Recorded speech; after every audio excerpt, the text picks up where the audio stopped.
So students, welcome again to Winners Chemistry by Sunil Marthan. In this lecture, we are going to study the third colligative property as freezing point depression or the depression of freezing point.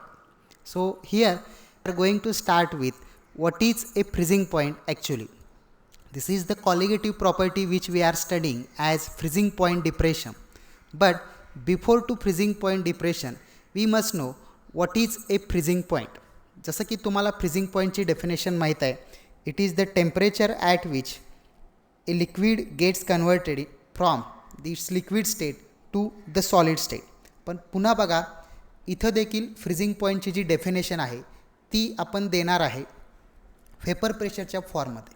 त्यामुळे एक्झाममध्ये जरी तुम्हाला question विचारला तर freezing पॉईंटची definition ही vapour प्रेशरच्या फॉर्ममधली definition लिहायची आहे. तर बघा, ती डेफिनेशन आपल्याकडे या पद्धतीनं सांगता येईल. The freezing point is the temperature at which the vapour pressure of a liquid is in equilibrium with the vapour pressure of the solid. याचाच अर्थ एखाद्या लिक्विडचं वेपर प्रेशर हे त्याच्या सॉलिडच्या वेपर प्रेशर इतकं झालं तर त्याला आपण म्हणत असतो freezing point. And therefore the freezing point of a liquid is a temperature at which the vapor pressure of solid and vapor pressure of liquid, they are in equilibrium, or these two vapor pressures they becomes exactly equal. तर आपण हा जो freezing point बघतो ही सुद्धा एखाद्या लिक्विडची characteristic property आहे आणि ती वेपर प्रेशरवरती डिपेंड असते. जसं की तुम्ही बघू शकता, the vapour pressure of a liquid is directly proportional to the freezing point. हे महत्त्वाचं पुन्हा एक आर्ग्युमेंट वापरून आपणाला पुढची कॉलिगेटिव्ह प्रॉपर्टी स्टडी करायची. पण तुम्ही आठवणीत ठेवा, बॉइलिंग पॉईंट वेपर प्रेशरला इन्व्हर्सली प्रपोर्शनल असतो, पण फ्रीजिंग पॉईंट हा वेपर प्रेशरला डायरेक्टली प्रपोर्शनल येत असतो. तर आता आपणाला मग शिकायचं आहे एक्सपेरिमेंटल ऑब्झर्वेशन्स जे प्युअर सॉल्वंट आणि सोल्युशनला आपणाला बघायला मिळतात ते, आणि त्याच्यावरून शिकायचे आहे कॉलिगेटिव्ह प्रॉपर्टी. जसं की आपण बघतो, हा vapour pressure directly proportional to freezing point आहे. आपणाला असं कन्क्लुजन काढता येईल, higher the vapour pressure higher is the freezing point, lower the vapour pressure lower is the freezing point, because this freezing point is directly proportional to the vapour pressure.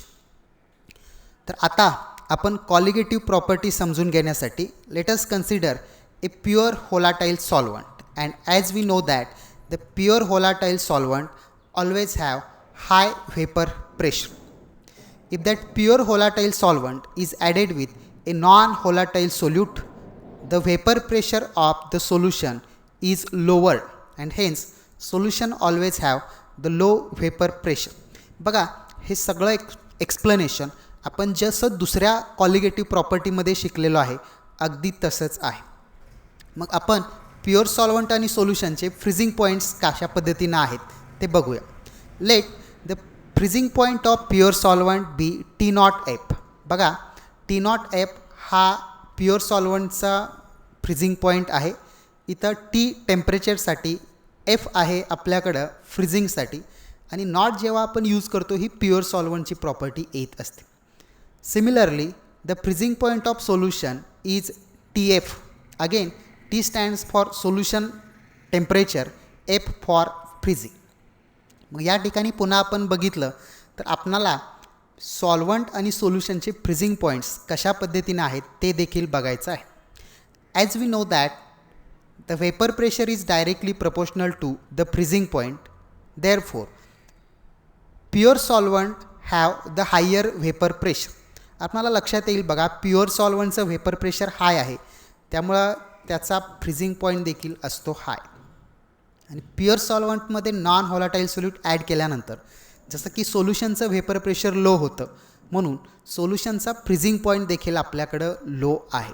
आणि म्हणून delta TF pure सॉल्वंटचं vapour प्रेशरची value high, TF सोल्युशनचं vapour प्रेशरची value low येते. आणि त्यामुळं आपण जर T0F आणि TF मधलं जर कंपॅरिझन केलं तर आपल्याला लक्षात येईल T0F is greater than TF. pure solvent always have higher freezing point than the solution. It means on addition of non-volatile solute, the vapor pressure of solution decreases, therefore freezing point also decreases, and this decrease in freezing point is called as the depression of freezing point. तर सोल्युशनचा freezing point low होण्याची ही जी property आहे ह्या प्रॉपर्टीला आपण म्हणतो बघा depression of freezing point. जसं की मागच्या वेळेस आपण बघितलं की आपणाला ह्या दोन टेम्परेचरचा पॉझिटिव्ह डिफरन्स अचीव करायचा आहे, म्हणून प्युअर सॉल्वंट आणि सोल्युशनचा फ्रीजिंग पॉईंटचा पॉझिटिव्ह डिफरन्स जर आपणाला अचीव करायचा असेल तर आपणाला T0F मधून TF सबट्रॅक्ट करावा लागेल. म्हणून आपण घेऊया इक्वेशन येईल आपणाकडं T0F मायनस TF, आणि हे जे इक्वेशन आहे हे आपल्याला इक्वेशन इंडिकेट करतं दोन सोल्युशनच्या फ्रीजिंग पॉईंटचा डिफरन्स जो आपण देत असतो डेल्टा TFनं, आणि म्हणून delta TF is equals to T0F minus TF. Say this equation as equation number 11. आपण ह्या इक्वेशनला इक्वेशन नंबर 11 म्हणूया. तर इथं प्युअर सॉल्वंटचा फ्रीजिंग पॉईंट आणि सोल्युशनच्या फ्रीजिंग पॉईंटचा हा जो डिफरन्स आहे तो आपण दाखवलेला आहे डेल्टा TF, आणि डेल्टा TFला आपण म्हणतो freezing point depression. It is called as the depression of freezing point. ह्या इक्वेशन नंबर 11 वरूनच आपणाला फ्रीजिंग पॉईंट डिप्रेशनची डेफिनेशन देता येईल. ती या पद्धतीनं येईल बघा. The freezing point depression is the difference between the freezing point of pure solvent and the freezing point of solution at constant pressure. जसं आपण बॉइलिंग पॉईंट इलिव्हेशन बघितलेलं आहे त्याच पद्धतीची डेफिनेशन आपल्याकडे इथं बघायला मिळते. फक्त या ठिकाणी आपण प्युअर सॉल्वंटच्या फ्रीजिंग पॉईंटमधून सोल्युशनचा फ्रीजिंग पॉईंट सबट्रॅक्ट केलेला आहे. फ्रीजिंग पॉईंट डिप्रेशन हा मोलॅलिटीला डायरेक्टली प्रपोर्शनल असतो, आणि हे थर्मोडायनॅमिक स्टडीजनी प्रूव्ह केलेलं आहे. As per the thermodynamic studies the freezing point depression is directly proportional to the molality small m of the solution, and therefore the mathematical form of this equation is given as delta TF is directly proportional to m. This proportionality expression can be converted into the equation by taking a constant as Kf. Therefore, the equation becomes delta TF is equals to Kf into m. Say this equation as equation number 12. तर ह्या इक्वेशनमध्ये F आपल्याकडं फ्रीजिंगसाठी आहे, आणि त्यामुळं KF जो आहे आपल्याकडं प्रपोर्शनॅलिटी कॉन्स्टंट हा फ्रीजिंग पॉईंट डिप्रेशनमधला कॉन्स्टंट आहे, आणि ह्या कॉन्स्टंटला आपण म्हणतो freezing point depression constant, which is also called as the cryoscopic constant. Remember that K is constant, F stands for freezing, and the constant in the expression of freezing is denoted by Kf, called as freezing point depression constant or the cryoscopic constant. Now by putting the value of m into equation number 12, equation number 12मध्ये आपण मोलॅलिटीची value 1 put करूया. Molality 1 म्हणजे 1 mole of solute is dissolved into 1 kilogram of solvent. The equation number 12 comes as Kf is equals to delta TF. By looking at this equation, we can define the cryoscopic constant or freezing point depression constant.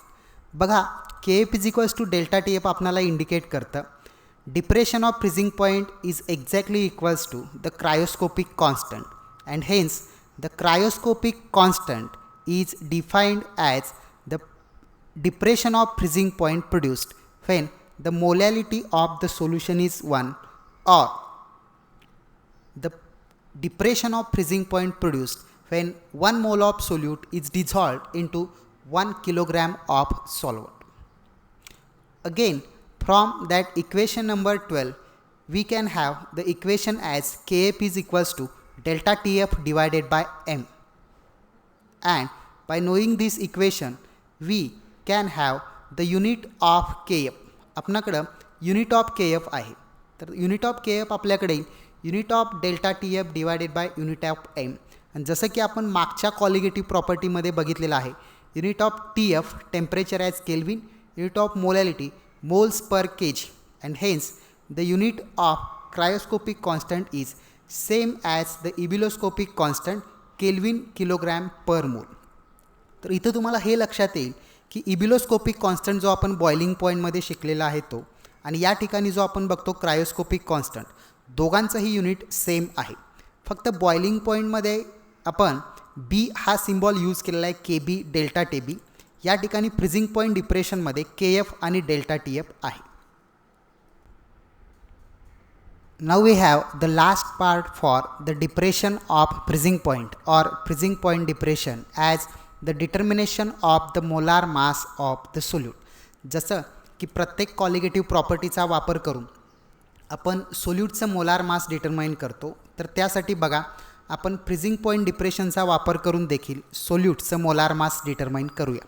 जसं की मागच्या colligative प्रॉपर्टीमध्ये आपण घेतलेलं त्याच पद्धतीनं या ठिकाणी देखील घेऊया. Consider the mass of solute as W2 gram with its molar mass as M2 grams per mole. This W2 gram of solute is dissolved into W1 gram of solvent. तर बघा W2 ग्रॅम इतका solute आपण dissolve केलेला आहे W1 gram इतक्या सॉल्वंटमध्ये. सोल्यूटचं मास आपल्याकडे आहे M2 grams पर मोल, आणि ह्या व्हॅल्यूजवरून आपण number of moles of solute calculate करू शकतो. N2 equals to W2 divided by M2. पुन्हा आपल्याकडे number of moles of M2 आहे, त्याचबरोबर आपण सॉल्वंटचं मास जर किलोग्रॅम्समध्ये घेतलं तर येईल बघा mass of solvent W1 is equals to W1 divided by 1000 kg. This is the mass of solvent in kilogram. Now by knowing the values of number of moles of solute and mass of solvent in kg, we have the molality of the solution.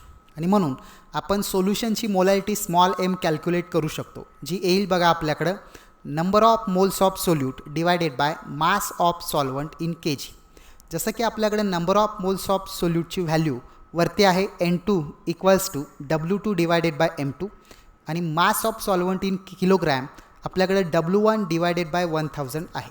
त्यामुळं मोलॅलिटीसाठी expression आपल्याकडे येईल बघा W2 into 1000 divided by M2 into W1 moles per K G. जसं की आपण मागच्या colligative प्रॉपर्टीमध्ये शिकलेलो आहे, अगदी त्याच पद्धतीनं आपल्याकडं मोलॅलिटी आहे. आता आपण ही मोलॅलिटीची व्हॅल्यू जी आहे ही इक्वेशन नंबर 12मध्ये पुट करूया. जसं की आपल्याकडे इक्वेशन नंबर 12 आहे delta T F is equals to K F into M. ह्या इक्वेशनमध्ये मोलॅलिटी एमची व्हॅल्यू आपणाला पुट करायची आहे 1000 into W2 divided by M2 into W1, and therefore the equation can be written as delta TF is equals to KF into 1000 into W2 divided by M2 into W1.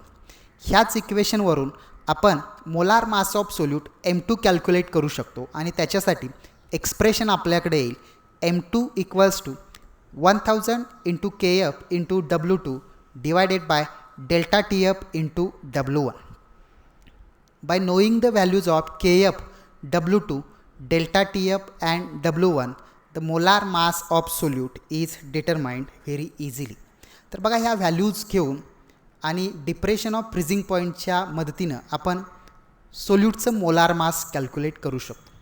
तर depression of freezing पॉईंटचा वापर करून जेव्हा आपण सोल्यूटचं molar mass determine करतो तेव्हा त्या मेथडला क्रायोस्कोपी असं नाव आहे.